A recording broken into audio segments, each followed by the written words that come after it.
Mazmur 91. Dalam lindungan Allah.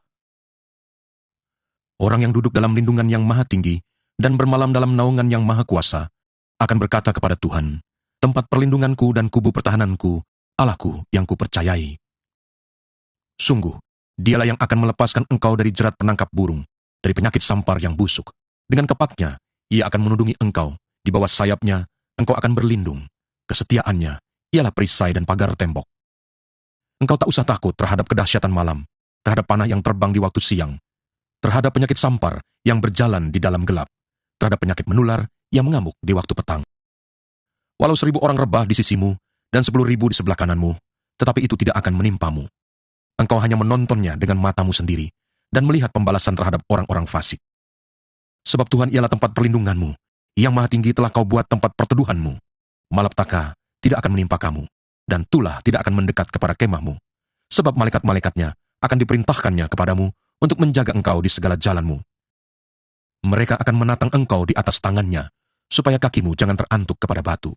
Singa dan ular tedung akan kau langkahi, engkau akan menginjak anak singa dan ular naga. Sungguh, hatinya melekat kepadaku, maka aku akan meluputkannya, aku akan membentenginya, sebab ia mengenal namaku. Bila ia berseru kepadaku, aku akan menjawab, aku akan menyertai dia dalam kesesakan, aku akan meluputkannya dan memuliakannya. Dengan panjang umur akan kukenyangkan dia, dan akan kuperlihatkan kepadanya keselamatan daripadaku. Shalom GBI Point Square, kita berjumpa lagi di dalam ibadah online minggu ini. Saya percaya hari ini kita penuh sukacita untuk mengikuti ibadah. Amin. Tidak lupa, kami terus mengingatkan Bapak Ibu untuk senantiasa menaati protokol kesehatan 5M. Memakai masker, mencuci tangan, menjaga jarak, menjauhi kerumunan, dan membatasi mobilisasi. Hari ini kita akan dilayani oleh hambanya Bapak Pendeta Roni Daud Simeon dengan tema Perjalanan Hidup Orang Benar. Saya percaya firman yang diberikan hari ini dapat membawa kemenangan bagi setiap kita. Kami juga ingin mengucapkan terima kasih atas kesetiaan Bapak Ibu dalam mengikuti kul yang ada. Dan bagi Bapak Ibu yang belum tergabung di dalam kul, yuk kita sama-sama terserap di dalam salah satu kul dari 6 wilayah kul yang ada. Kita sama-sama bersekutu, berdoa, memuji, dan bertumbuh bersama untuk memenangkan banyak jiwa. Kami juga mengundang Bapak dan Ibu untuk terus setia mengikuti rumah doa yang diadakan setiap hari Sabtu pukul 7 sampai 8 pagi via Zoom online. 1 jam saja kita berjaga-jaga menaikkan doa ucapan syukur dan permohonan kita di hadapan Tuhan.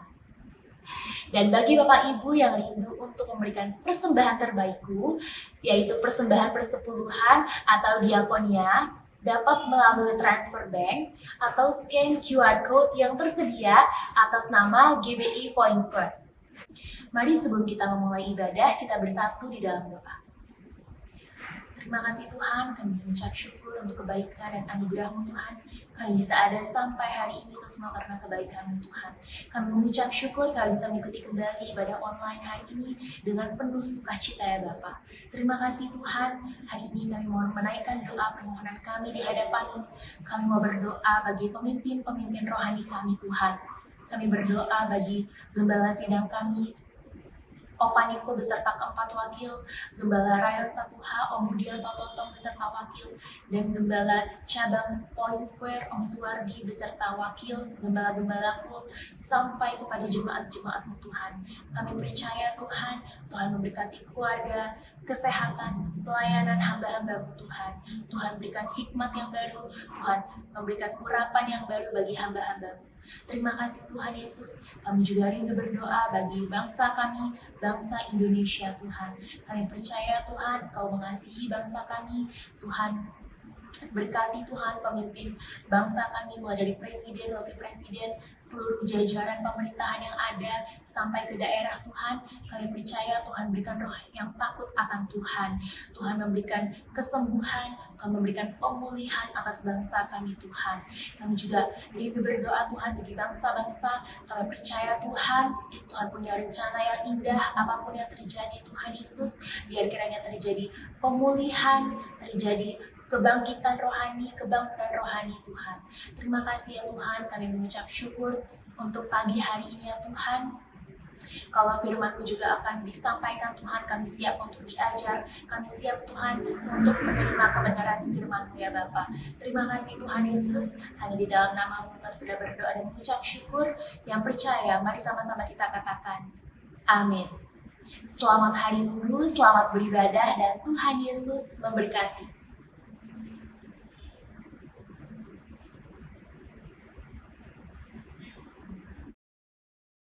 Mari kita deklarasikan Pentakosta ketiga. Apa yang dimaksud dengan Pentakosta ketiga? 1. Pentakosta ketiga adalah pencurahan Roh Kudus yang dahsyat di zaman ini melebihi yang terjadi di Azusa Street. 2. Pentakosta ketiga akan mengakibatkan penuaian jiwa yang terbesar dan yang terakhir sebelum Tuhan Yesus datang kembali. 3. Pentakosta ketiga akan membangkitkan generasi Yeremia, yaitu anak-anak muda yang dipenuhi Roh Kudus, cinta mati-matian kepada Tuhan Yesus, tidak kompromi terhadap dosa, dan akan bergerak untuk memenangkan jiwa. 4. Pentakosta ketiga lahir di Indonesia dan bergerak ke bangsa-bangsa. Gerakan ini dari timur ke barat dan akan kembali ke Yerusalem. 5. Pentakosta ketiga akan memberikan kuasa untuk menyelesaikan amanat agung dan setelah itu Tuhan Yesus datang kembali. Amin. Mari kita perkatakan visi GBI Rayon 1H. Menjadi keluarga kerajaan Allah yang memenangkan jiwa-jiwa dan berdampak bagi dunia.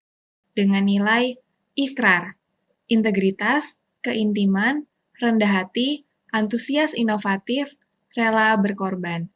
Amin.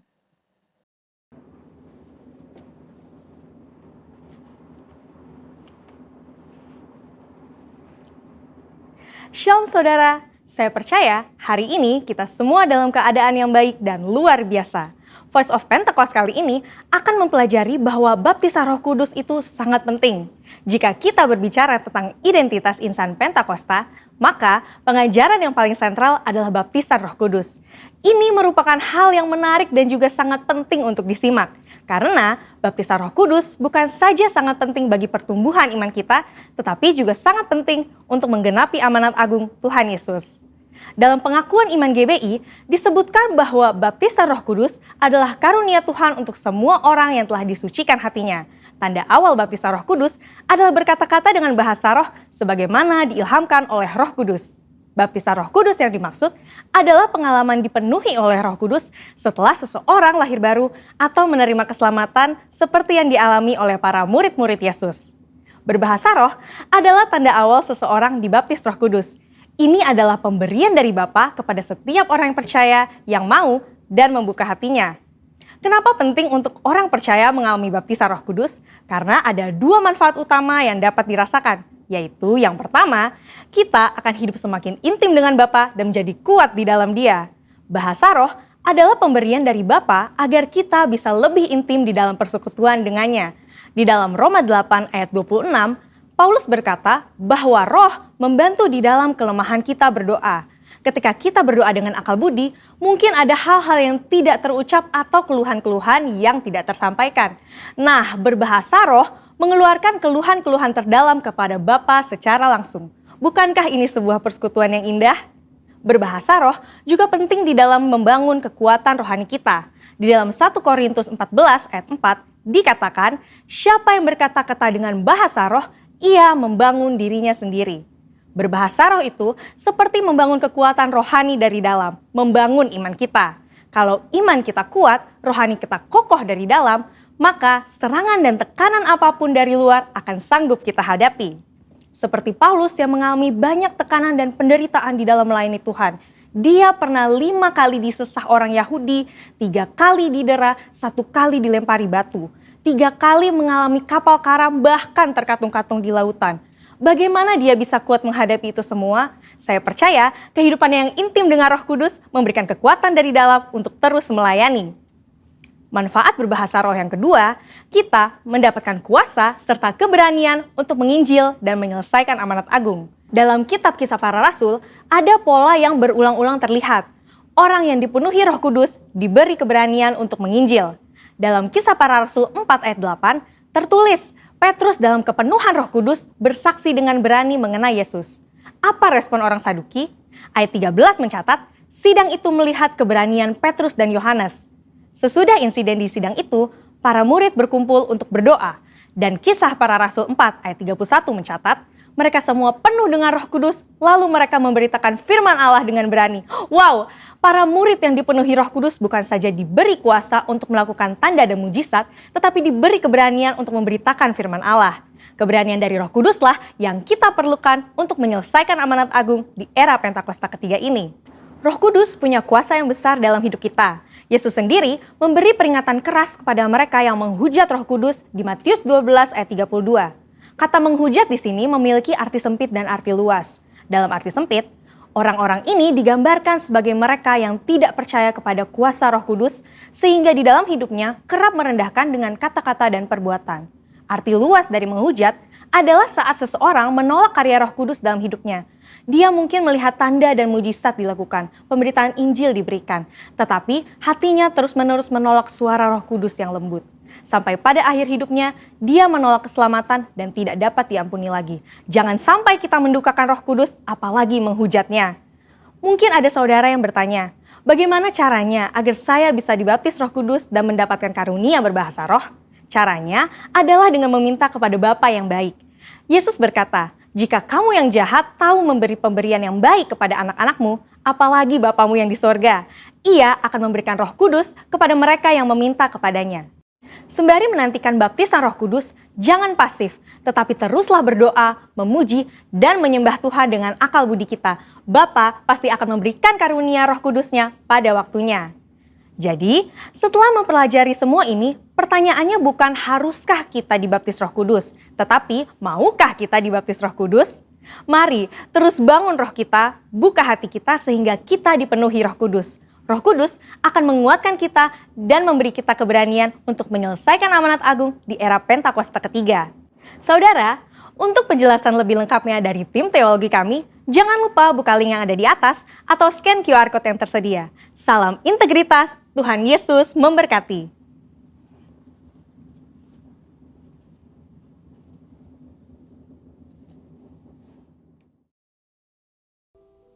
Shalom Bapak Ibu Saudara yang terkasih di dalam Tuhan Yesus. Kita berjumpa lagi di dalam ibadah online. Saya mengucap syukur, kita semua mengucap syukur karena pemeliharaan Tuhan itu terus nyata dan ada pada kita semua. Mari Bapak Ibu, kita siapkan hati kita, terutama pikiran kita. Kita fokus pagi ini, siang hari ini, sore hari ini, untuk boleh menyembah Tuhan. Karena Tuhan layak dipuji. Tuhan layak disembah. Selain Tuhan tidak ada yang lain yang layak menerima pujian kita. Terpujilah Engkau Tuhan. Iaralabata karalabayana si karalabayana si. Kiaralabayana si. Iaralabayana si. Yesus Tuhan. Terima kasih Tuhan. Selain Kau tiada yang lain, hanya Kau milikku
berikan. Bukan jiwaku pun memuji, aman di bait-Mu. Satu asa di dalam hidupku, bersama-Mu sepanjang masa.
Kiara labata karalabayana se.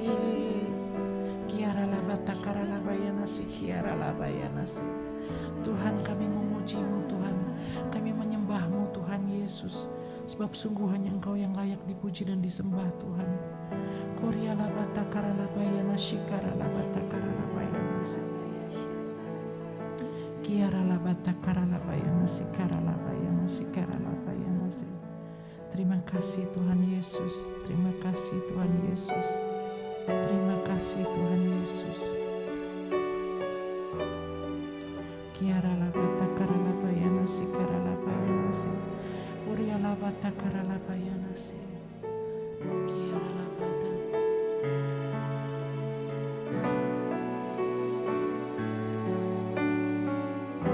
Terima kasih Tuhan Yesus.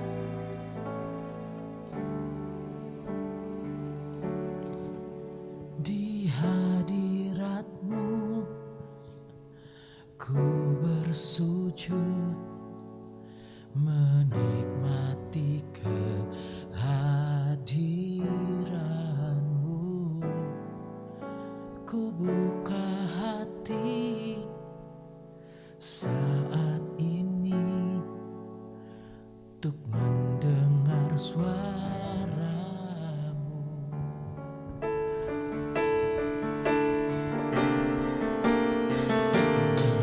Di hadirat-Mu ku bersujud, menikmati kehadiran-Mu. Ku buka hati saat ini untuk mendengar suara-Mu. Firman-Mu Tuhan, firman-Mu Tuhan, ya sungguh benar, menerangi jalanku. Oh, firman-Mu Tuhan, menuntun hidupku. Ku bersyukur padamu.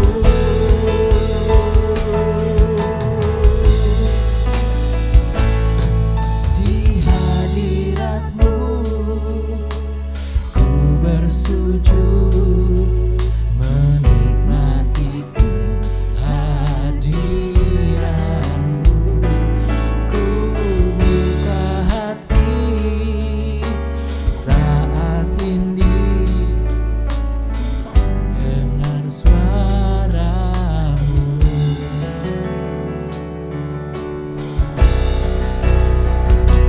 Di hadirat-Mu ku bersujud, menikmati kehadiran-Mu. Ku buka hati saat ini untuk mendengar suara-Mu. Firman-Mu Tuhan, ya sungguh benar, menerangi jalanku. Firman-Mu Tuhan, menuntun hidupku. Ku bersyukur padamu.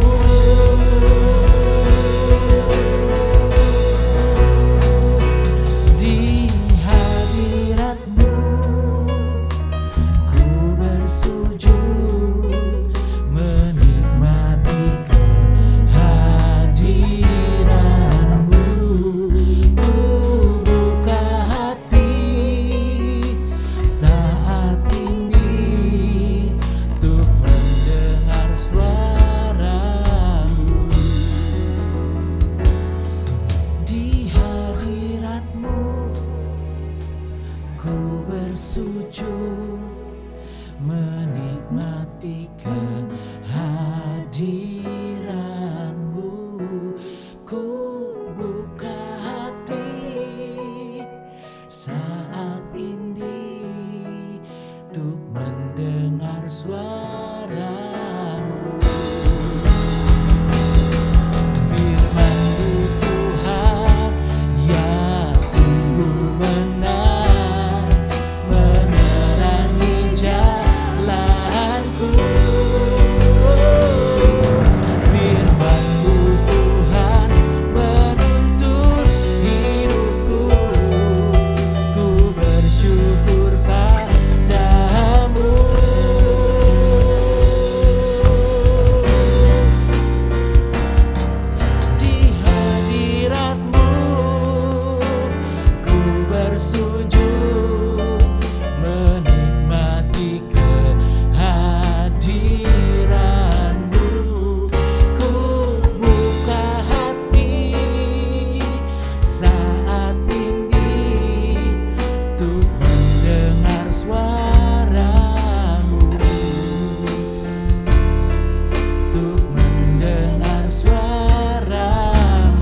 kasih Tuhan Yesus. Biar kiranya Engkau bertata di atas puji-pujian kami saat kami memuji dan menyembah-Mu Tuhan. Saat ini kami mau fokus Tuhan untuk diajar, dididik oleh firman Tuhan. Sekali lagi kuasai pikiran kami, hati kami Tuhan. Ingatkan kami Tuhan Yesus supaya kami menjadi pelaku-pelaku firman. Bukan hanya kami mendengar, bukan hanya kami belajar. Tapi lebih daripada itu, kami melakukannya supaya firman itu bisa berakar, bertumbuh dan menghasilkan buah yang lebat. Terpuji-pujilah Engkau Tuhan Yesus. Dan hanya di dalam satu nama Tuhan Yesus kami yang hidup. Kami naikkan ukupan kudus kami ini. Kami naikkan sembah dan sujud kami ini. Dan kami siap untuk belajar firman-Mu. Di dalam nama Tuhan Yesus Kristus kami naikkan doa kami. Haleluya. Amin.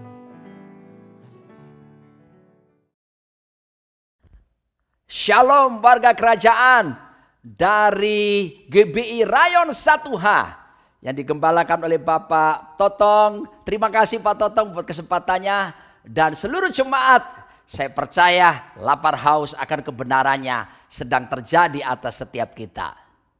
Pada saat ini kita akan bersama-sama mendengarkan firman Tuhan. Dan kalau saudara suka sekali judul khotbah, maka saya akan memberikan judul yang sederhana. Perjalanan hidup orang benar. Haleluya. Yang terdapat dalam Ulangan pasal 28 ayat yang ke-13. Demikian firman Tuhan. Tuhan akan mengangkat engkau menjadi kepala dan bukan menjadi ekor. Engkau akan tetap naik dan bukan turun. Apabila engkau mendengarkan perintah Tuhan Allahmu yang kusampaikan pada hari ini, kau lakukan dengan setia. Mari kita berdoa lebih dulu.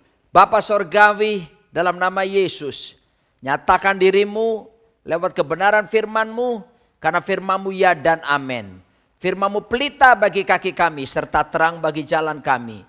Firman-Mu yang bila kami renungkan, akan membuat kami bertindak hati-hati sesuai dengan segala yang tertulis di dalamnya. Datanglah kerajaan-Mu, jadilah kehendak-Mu di bumi seperti di sorga. Langit bumi berlalu, tetapi perkataan-Mu tinggal tetap. Dalam nama Yesus. Amin. Warga kerajaan, di masa pandemi corona ini, apakah perjanjian Tuhan seperti Ulangan 28 tadi tetap berlaku buat setiap kita? Saya harus beritahu kepada setiap kita. Tuhan kita adalah disebut sebagai covenant keeper, pemegang perjanjian. Kalau dia berjanji, dia tidak akan pernah ingkari janjinya. Janji Tuhan tidak dipengaruhi oleh situasi apapun di seluruh dunia, termasuk pandemi corona ini. Saya harus jelaskan, di tengah kesulitan, pergumulan yang terjadi, janji Tuhan tetap berlaku atas setiap kita. Yang pertama, Tuhan berkata, janjinya tadi, dia akan membuat kita menaik, terus naik, bukan turun. Jadi kepala dan bukan menjadi ekor. Asal kita sungguh-sungguh hidup sesuai dengan kebenaran firman Tuhan. Nah, saya akan tunjukkan perjalanan apa saja yang dikatakan dalam Alkitab. Yang pertama kita bisa melihat di dalam Mazmur 84 ayat yang ke-7 atau yang ke-8, di sana dikatakan begini. Mereka berjalan makin lama, makin kuat hendak menghadap Allah di Sion. Wow, perjalanannya makin lama, makin kuat bagi setiap kita yang hidup takut akan Tuhan. Dikatakan they go from strength to strength. Kata kuat di sini dalam bahasa Ibrani-nya adalah kata hayil, dipakai kata itu. Artinya bukan cuma semakin kuat saja, tetapi juga disebutkan sebetulnya kita berjalan makin lama makin berani. Makin berani maksudnya apa? Makin berani berjalan dalam kemurnian, berjalan dalam integritas di tengah angkatan yang bengkok, di tengah keadaan dikatakan firman Tuhan pada hari terakhir akan datang masa yang sukar, kalepos, masa yang membahayakan, masa yang menyusahkan. Tetapi Tuhan tetap menjanjikan kepada setiap kita, kalau kita hidup benar di hadapan Tuhan, perjalanan kita makin lama makin kuat, makin berani, berjalan dalam kesucian, berjalan dalam integritas yang daripada Tuhan. Sehingga terang Kristus bercahaya di dalam kehidupan setiap kita. Dan bahkan saudaraku, bukan cuma berbicara semakin berani, tetapi juga semakin, ada satu kata yang dipakai di situ selain kata strength, kuat, wealth atau riches. Artinya berjalan makin lama makin diberkati, berjalan menikmati kekayaan yang diberikan Tuhan. Saya tidak mengajar kepada saudara prosperity gospel, saya tidak mengajar Injil kemakmuran, tetapi ini perjanjian Tuhan. Ketika kita hidup di dalam kebenarannya, hidup di dalam integritas, yang terjadi adalah perjalanan kita dibuat Tuhan terus menaik bukan menurun. Perjalanan kita dijadikan semakin lama makin kuat, makin berani, makin diberkati oleh Tuhan. Oh haleluya. Sebab saya beritahu, sumber kita bukanlah pelayanan, sumber kita bukanlah pekerjaan. Alkitab menjelaskan kata Bapa itu dalam bahasa Ibrani adalah Abba. Kata Abba itu artinya source, sumber. Tuhanlah yang menjadi sumber kehidupan kita. Pemazmur berkata dalam Mazmur 121, aku melayangkan mataku ke gunung-gunung, dari manakah datang pertolonganku? Pertolonganku ialah dari Tuhan yang menjadikan langit dan bumi. Rupanya pemazmur pernah datang kepada gunung yang disebut orang kaya, dia kecewa. Dia datang kepada gunung orang pintar dan dia kecewa. Dia datang kepada gunung orang yang berpangkat dan dia kecewa. Dia datang kepada gunung orang yang punya popularitas dan dia kecewa. Dan akhirnya pemazmur mengakui pertolongan datang hanya daripada Tuhan yang menjadikan langit dan bumi. Saya mau katakan di tengah situasi yang sulit kita hadapi ini, tetap berharaplah kepada Tuhan. Bergantunglah kepada Tuhan. Sebab Tuhanlah sumber kehidupan kita. Dan sumber yang daripadanya itu seperti mata air yang tidak akan pernah bisa mengering.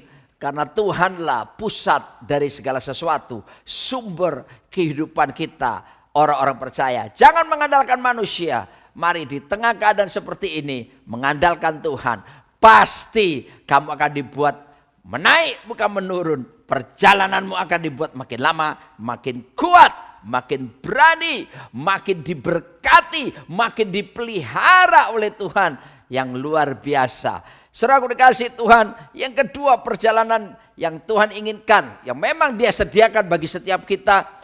Dalam firman Tuhan dalam Yohanes 1 ayat 16 berkata, karena dari kepenuhannya kita semua telah menerima kasih karunia demi kasih karunia.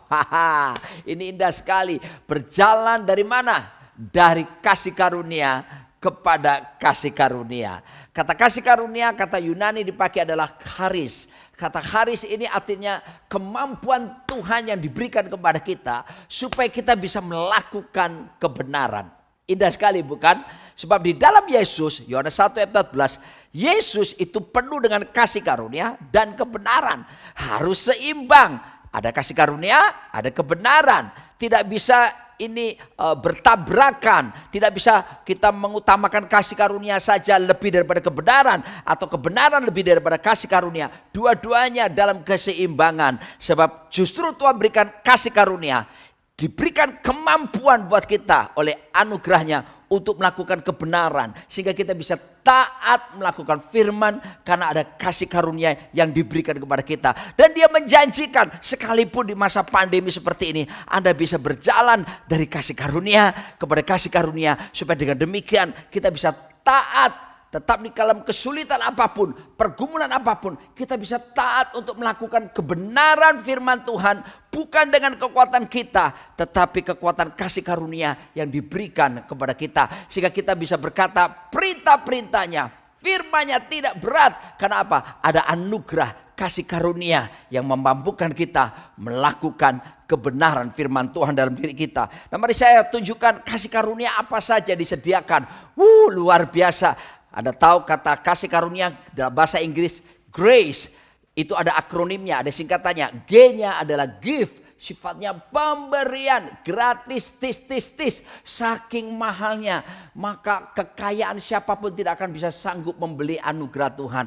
Makanya saking mahalnya Tuhan kasih kepada kita secara cuma-cuma, gratis. Itu G-nya. R-nya adalah redemption. Kita menerima penebusan yang daripada Tuhan. Disucikan, dikuduskan, dibenarkan. Haleluya. Lalu kemudian A-nya adalah akses. Akses kemana? Jalan masuk ketemu Tuhan secara pribadi. Sebab tanpa anugerah Tuhan, kalau kita ketemu Tuhan mati, karena Tuhan penuh dengan kemuliaan yang dahsyat. Tapi bersyukur oleh karena Yesus Kristus yang memberi diri di salib, kayu salib, maka kasih karunia terbuka untuk kita ketemu Tuhan. Tirai bait suci terbelah menjadi dua. Kita bisa punya akses kepada Tuhan secara langsung. Lalu C-nya adalah karakter. Oleh karena anugerah menjadikan kita hidup berkarakter, membawa kita berjalan semakin lama dalam keserupaan seperti Tuhan Yesus Kristus. Lalu E-nya adalah eternal life, hidup yang kekal disediakan kepada setiap kita. Bukankah itu hal yang luar biasa? Dan kasih karunia pertama itu yang disebut dengan saving grace, anugerah atau kasih karunia keselamatan. Efesus 2:8 berkata, sebab kasih karunia kamu diselamatkan, sebab oleh kasih karunia kamu diselamatkan oleh iman. Itu bukan hasil usahamu, tetapi pemberian Allah. Puji Tuhan, ketika kita bertobat menerima Yesus sebagai Tuhan dan Juru Selamat dan Raja kita, maka kasih karunia keselamatan, yaitu jaminan yang indah daripada Tuhan, disediakan kepada kita kehidupan yang kekal. Mari kita nikmati segala kebaikan Tuhan, anugerah yang disediakan luar biasa ini, dan tetap hidup di dalam kebenarannya, sebab kita punya tanggung jawab memelihara hidup dalam keselamatannya. Lalu kemudian kasih karunia kedua yaitu standing grace. Roma 5 ayat yang kedua. Oleh Dia kita juga beroleh jalan masuk oleh iman kepada kasih karunia ini. Di dalam kasih karunia ini kita berdiri dan kita bermegah. Haleluya. Standing grace dalam pengharapan akan menerima kemuliaan Allah. Anda dan saya, kita semua membutuhkan anugerah untuk teguh berdiri. Sebab kita tahu tidak ada yang kebal di dunia ini kecuali Tuhan Yesus Kristus. Saya pun sebagai hamba Tuhan, bukankah ada lagunya, pendeta juga manusia. Oh, banyak sekali godaan, banyak sekali tantangan. Tetapi kita bersyukur by the grace of God, karena kasih karunia Tuhan yang diberikan memampukan kita untuk teguh berdiri. Kita bisa berkata tidak kepada dosa, dan kita tidak memberi diri untuk berkompromi dengan dunia yang ada. Kenapa? Standing grace, anugerah yang teguh berdiri, diberikan Tuhan bagi setiap kita. Anugerah yang ketiga, apa itu? Serving grace, anugerah untuk melayani, kasih karunia melayani. Ibrani 12 ayat 28 berkata, jadi karena kita menerima kerajaan yang tidak tergoncangkan, marilah kita mengucap syukur dan beribadah kepada Allah menurut cara yang berkenan kepadanya dengan hormat dan takut. Dikatakan di situ, saudara dikasih Tuhan terjemahan bahasa Inggris dikatakan bahwa let us have grace, gitu ya, by which we may serve God, dan seterusnya, dan seterusnya. Jadi inilah anugerah atau kasih karunia yang memampukan kita untuk melayani Tuhan. Kalau sudah terima anugerah keselamatan, saving grace, sudah menerima anugerah teguh berdiri, standing grace, maka selayaknya kita melangkah, yaitu serving grace, melayani Tuhan karena anugerahnya. Saudaraku, melayani Tuhan tidak harus selalu ada dalam sebuah gedung gereja. Kita bisa melayani Tuhan di marketplace kita, di kantor kita, di pekerjaan kita, dimanapun. Your mission field is where God puts you. Ladang misimu adalah tempat di mana Tuhan tempatkan engkau. Profesi apapun saudaraku, ketika seperti Kolose 3 ayat 23, apapun yang kamu lakukan, kau lakukanlah dengan sungguh-sungguh seperti untuk Tuhan dan bukan untuk manusia. Itulah bentuk bagaimana kita melayani Tuhan.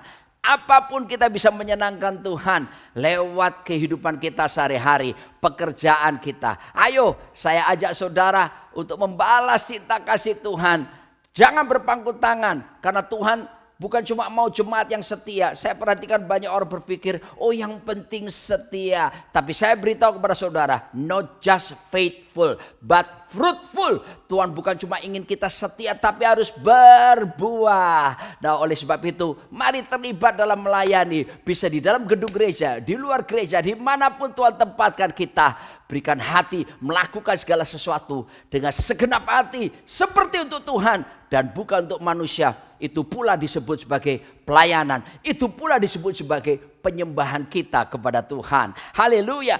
Kasih karunia yang keempat yaitu Kolose 3:16 berkata, hendaklah perkataan Kristus diam dengan segala kekayaannya di antara kamu, sehingga kamu dengan segala hikmat mengajar dan menegur seorang akan yang lain, dan sambil menyanyikan mazmur dan puji-pujian dan nyanyian rohani kamu mengucap syukur. Terjemahan Inggris katakan singing with grace kepada Allah di dalam hatimu.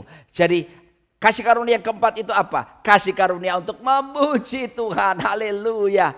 Saudaraku dikasih Tuhan, saya harus beritahu kepada saudara, Tuhan tidak memperhatikan suara jasmanimu.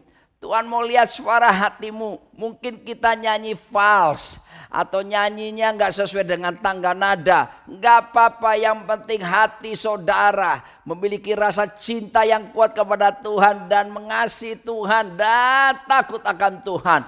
Oh saudaraku dikasih Tuhan, apa gunanya kita punya suara hebat tapi kita tidak penuhi dengan takut dan hormat akan kekudusannya. Oleh sebab itu siapapun kita, tentunya kalau suara kita fals, kita gak punya karunia untuk memuji, menyanyi, maksud saya, ya jangan paksakan diri jadi song leader, jangan paksakan diri dari singer ya. Nanti jemaat rebah semua. Rebah bukan karena kuasa Roh Kudus, tapi sakit telinga. Tapi kita bisa melayani dalam bentuk yang lain, bukan? Kita bisa jadi pendoa, kita bisa jadi penerima tamu, kita bisa apa saja. Tapi yang jelas, memuji Tuhan itu harus menjadi lifestyle, gaya hidup, bahkan menjadi culture, budaya warga kerajaan. Budaya, kenapa budaya? Budaya itu adalah sesuatu yang kita lakukan sudah menjadi kebiasaan sehingga tidak perlu memikirkan lagi. Ulangi, budaya adalah secara sederhana kebiasaan yang kita lakukan dengan tanpa berpikir lagi. Saya kasih contoh, misalnya ya, bangun tidur ku terus mandi, betul? Tidak lupa menggosok gigi. Ya, habis mandi ku tidur lagi, melanjutkan mimpi yang tadi. Yang terakhir ini bercanda ya. Tapi saudaraku, selama berpuluh-puluh tahun kita hidup, pasti bangun tidur kita tahu kan, tidak usah mikir, sebentar lagi pasti sikat gigi dan mandi. Ya kan? Nah seperti itu pula. Itu menjadi budaya bagi kita. Seharusnya memuji Tuhan. Karena didasarkan anugerahnya. Jadi budaya. Apapun yang terjadi dalam diri kita. 21 Maret tahun 2020 yang lalu. Saya dinyatakan oleh dokter setelah CT scan baru kelihatan bahwa saya positif corona. Dan ketika positif corona seperti itu. Waduh, panas tubuh saya 39,2. Lalu saya batuk terus-terusan, tidak berhenti-berhenti. Dan kemudian saudaraku, saya buang-buang air, hilang rasa di lidah. Bahkan tidak bisa tidur di rumah sakit. Padahal sudah diberi obat tidur pun oleh dokter nggak bisa tidur. Betapa kurang ajar itu virus COVID-19 ya. Saya berdoa jangan ada satupun Anda terkena, terpapar. Tetap jaga protokol kesehatan secara ketat. Dan tetap saudaraku hidup dengan sehat ya. Istirahat yang cukup, makanan yang bergizi, olahraga yang teratur tentunya. Tetapi di setengah kanan tidak berdaya seperti itu. Saya tidak berkata begini, kenapa Tuhan? Aku kan hamba Tuhan, pendeta, kok bisa kena COVID? Tidak saudaraku, saya tahu bahwa ada kemuliaan di balik penderitaan. Ada maksud Tuhan di balik semuanya. Yang saya lakukan justru sebaliknya. Saya tidak berkata begini, pakai bahasa Inggris lagi. Why? Nanti dijawab dari sana, why not? Ya kan? Yang saya lakukan adalah saya naikkan pujian syukur, saya menyanyi, ku bersyukur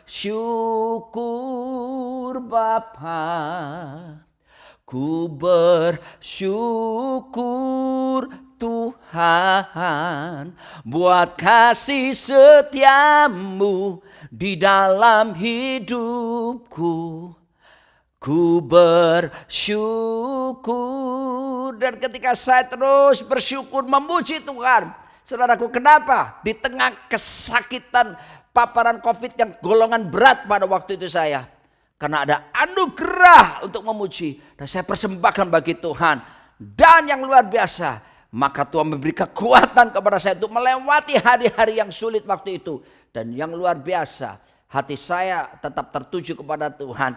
Dan akhirnya saya mengalami mujizat kesembuhan secara sempurna. Ayo kita terus memuji Tuhan di tengah keadaan sulit ini. Bersyukur, karena ketika bersyukur artinya kita setuju dengan keputusan Tuhan. Kalau kita mengomel, ngedumel, saudaraku, bersungut-sungut artinya apa? Disagree with God. Gak setuju sama Tuhan. Emangnya siapa kita sampai nggak setuju sama Tuhan? Percayalah, Tuhan merancangkan segala sesuatu untuk mendatangkan kebaikan bagi kita yang mengasihi Dia. Dan pasti ada maksud kemuliaan di balik semuanya ini. Sebab itu saya mengajak saudara, rejoice always, tetap bersukacita, naikkan ucapan syukur di hadapan Tuhan, dan katakan, bless the Lord, oh my soul, oh my soul. Worship His holy name. Sing like never before. Oh my soul, I'll worship your holy name. Yes, haleluya. Lalu kasih karunia yang berikutnya, saudaraku, yaitu yang kelima. Kasih karunia yang cukup. 2 Korintus 12 ayat 9 berkata, tetapi jawab Tuhan kepadaku, cukuplah kasih karuniaku bagimu, sebab justru dalam kelemahanlah kuasaku menjadi sempurna. Oleh sebab itu terlebih suka aku bermegah atas kelemahanku, supaya kuasa Kristus Yesus turun menaungi aku. Ini yang luar biasa. Tuhan menyediakan kepada kita anugerah yang cukup. Apapun pergumulan kita di tengah masa pandemi seperti ini, saya harus beritahu kepada Anda semua, anugerahnya terlalu cukup bagi setiap kita. Pastikan Anda hidup di dalam anugerahnya. Saudaraku, Rasul Paulus adalah rasul yang hebat. Oleh sapu tangannya saja bisa menyembuhkan orang sakit. Dan Anda bisa melihat bagaimana dia dipakai Tuhan luar biasa. Tapi satu kali Tuhan izinkan ada duri dalam dagingnya. 3 kali dia berdoa supaya utusan iblis itu yang menggocok dirinya dilalukan daripadanya.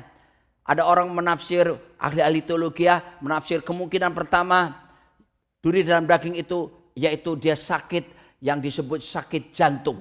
Atau yang kedua ada disebut sakit ayan. Bahkan yang ketiga diizinkan Tuhan kena sakit kanker. Tapi di tengah situasi seperti itu justru Rasul Paulus mendengar suara Tuhan.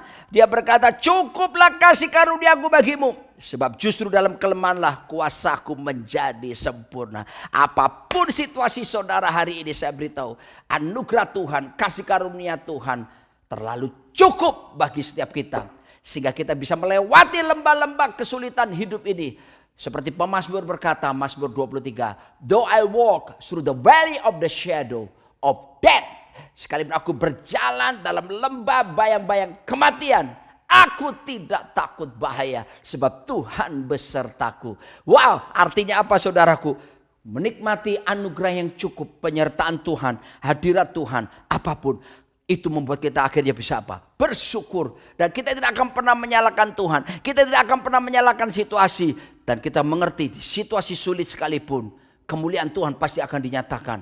Pertolongan Tuhan pasti akan datang. Dan kita percaya Immanuel, yang artinya pertama, God be with us, Tuhan beserta kita. Yang kedua, God dwell in us, Tuhan tinggal dalam diri kita. Yang ketiga, God for us, Tuhan di pihak kita. If God be for us, who can be against us? Kalau Tuhan di pihak kita, siapakah lawan kita? Dia tidak pernah meninggalkan kita. Kuatkan dan teguhkan hati warga kerajaan Allah, supaya kamu terus bangkit dan menyatakan segala kebaikan Tuhan. Bahkan terus bersaksi kepada banyak orang di masa sulit seperti ini.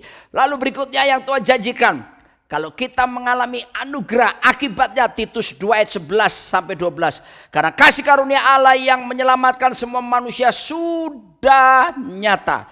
Ia mendidik kita supaya kita meninggalkan kefasikan dan keinginan-keinginan duniawi, dan supaya kita hidup bijaksana, adil, dan beribadah di dalam dunia sekarang ini. Bukankah ini luar biasa? Karena ada kasih karunia tadi membuat kita, mendidik kita untuk apa? Meninggalkan segala kefasikan, keinginan duniawi, meninggalkan dosa, bahkan jadi hidup bijaksana, penuh adil, beribadah dalam keserupaan dengan Tuhan senantiasa.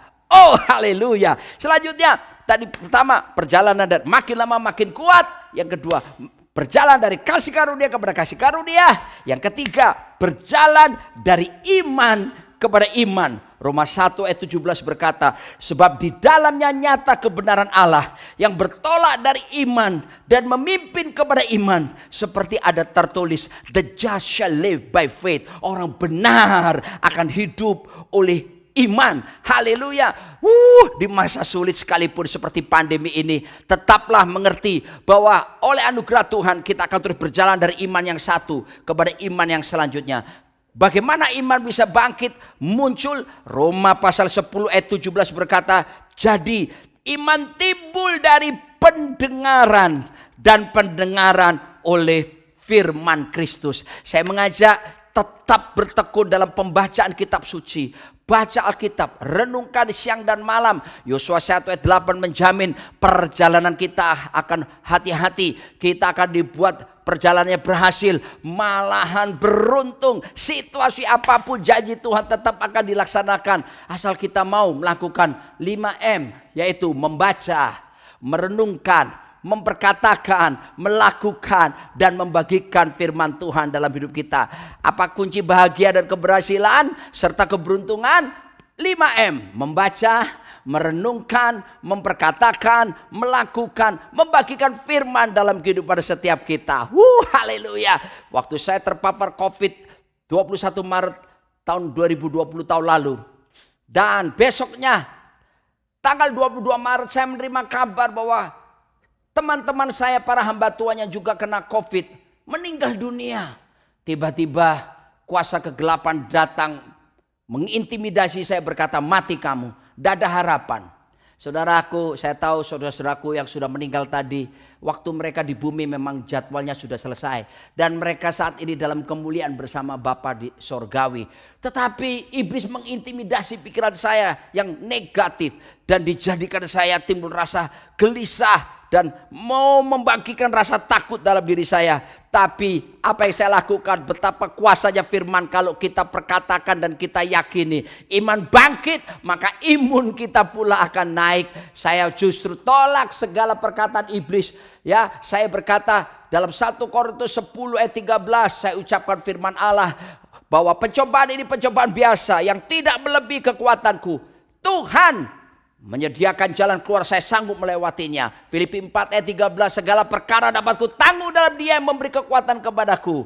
Saya perkatakan 1 Petrus 2 ayat yang ke-24b, oleh pilu-pilu Yesus Kristus saya telah disembuhkan. Saya perkatakan pula Filipi 4 ayat ke-8, semua yang benar, semua yang mulia, semua yang suci, semua yang adil, semua yang murni, semua yang sedap didengar, semua disebut kebajikan dan patut dipuji. Itu yang saya pikirkan. Apa yang terjadi saudaraku?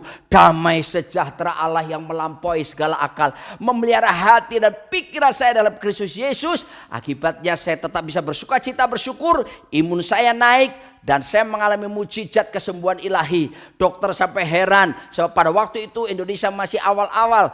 Saya kategori berat, tetapi jamahan tangan kuasa Tuhan. Saya ingatkan kepada saudara Ibrani 13 ayat 8. Yesus Kristus tetap sama, baik kemarin, sekarang, bahkan sampai selama-lamanya. Kalau dulu Dia buat mujizat, hari ini mujizat tetap berlaku bagi setiap kita, orang yang percaya, seluruh warga kerajaan Allah. Baik, yang terakhir kita berjalan dari mana? Berjalan dari kemuliaan kepada kemuliaan. 2 Korintus 3 ayat 18 berkata, dan kita semua mencerminkan kemuliaan Tuhan dengan muka yang tidak berselubung, dan karena kemuliaan itu datangnya dari Tuhan yang adalah Roh, maka kita diubah menjadi serupa dengan gambarnya dalam apa? kemuliaan yang lebih besar. Haleluya, from glory to glory. Wow, kata kemuliaan di sini saudaraku dikasih Tuhan. Arti kemuliaan dalam bahasa Ibrani adalah kabod, bahasa Yunani doxa. Itu artinya apa? Itu artinya bobot. Bicara bobot, bicara apa? Kualitas. Bicara apa? Karakter Tuhan. Tuhan membawa kita sekalipun kesulitan pandemi ini, Dia akan bawa kita supaya semakin kita hidup dalam kualitasnya, berkarakter. Oh saudaraku, walaupun lewat apa? Proses kehidupan yang sulit sekalipun. Yesaya 43 ayat 21 berkata, umat yang telah kubentuk bagiku akan memberitakan kemasyuranku.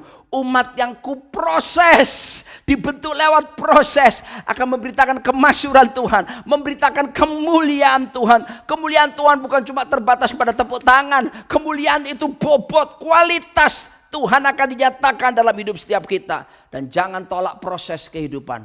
Jangan tengking proses kehidupan.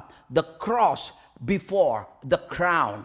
Salib dulu, baru kita melihat kemuliaan. The thorn before the throne. Duri dulu, baru kita melihat takhta Tuhan. Oleh sebab itu, terimalah semua proses kehidupan yang Tuhan izinkan terjadi dalam diri kita. Dan kita percaya, Roma 8 ayat 18 berkata, sebab aku yakin bahwa penderitaan zaman sekarang ini tidak dapat dibandingkan dengan kemuliaan yang akan dinyatakan kepada kita. Oleh sebab itu, bersyukurlah di tengah proses kesulitan, pergumulan apapun. Yakinlah di balik penderitaan ini akan ada kemuliaan yang disediakan oleh Tuhan bagi setiap kita. Maka akan semakin nyata bobotnya, semakin nyata kualitas kita sebagai orang benar. Jangan cuma bersandar kepada kuantitas, tapi berkualitas. Yang terpenting buat kita warga kerajaan adalah hadirat Tuhan. Tapi yang terpenting buat Tuhan itulah kemuliaannya. Oleh sebab itu Dia ingin kemuliaannya dinyatakan kepada setiap kita umat percaya. Bahkan Kolose berkata, Christ in you, the hope of glory. Kristus di dalam kita, pengharapan akan kemuliaan. Biarlah wajah kita berseri-seri, biarlah semangat kita bangkit, biarlah kita menatap hari esok dengan penuh keyakinan. Di balik semuanya ini akan ada kemuliaan Allah yang akan dinyatakan. Dan kita akan terus berjalan. Makin lama makin kuat. Kita berjalan dari kasih karunia kepada kasih karunia. Berjalan dari iman kepada iman. Dan berjalan dari kemuliaan yang satu kepada kemuliaan yang selanjutnya. Haleluya. Amin. Bapa Surgawi, meteraikan kebenaran-Mu di dalam hati setiap kami. Dan anugerah-Mu memampukan kami untuk melakukannya. Biarlah Engkau melihat kami, jemaat-Mu, warga kerajaan ini, sebagai pelaku-pelaku kebenaran, pelaksana-pelaksana kehendak-Mu yang kuat di muka bumi ini. Dan aku berdoa setiap kami akan keluar sebagai pemenang ketika kami melakukan kebenaran-Mu. Kami tidak perlu khawatir apa yang kami makan, apa yang kami minum, apa yang kami pakai. Sebab semua itu dicari oleh bangsa yang tidak mengenal Engkau. Tetapi kami akan mencari dahulu kerajaan Allah dan kebenaran-Mu. Maka semuanya akan ditambah-tambahkan kepada setiap kami. Terpujilah nama-Mu dalam nama Yesus. Haleluya. Amin. Shalom Bapak Ibu Saudara Kristus Tuhan. Mari kita akan mengakhiri ibadah pada hari ini. Angkat tanganmu dan terima berkat dari Tuhan. Tuhan memberkatimu dan melindungimu. Tuhan menyinari engkau dengan wajahnya dan memberikan engkau kasih karunia. Tuhan menghadapkan wajahnya kepadamu dan memberikan engkau damai sejahtera. Terimalah berkat yang berlimpah-limpah yang datang dari Bapa di sorga, kasih daripada Tuhan Yesus, kuasa dan pengurapan daripada Allah Roh Kudus pada saat ini tercurah menyertai-Mu, memberkati-Mu mulai saat ini sampai Maranatha. Tuhan Yesus datang di awan permai untuk menjemput setiap kita yang percaya, bahkan kekal sampai selama-lamanya. Mari kita yang percaya dan terima berkat Tuhan sama-sama katakan amin.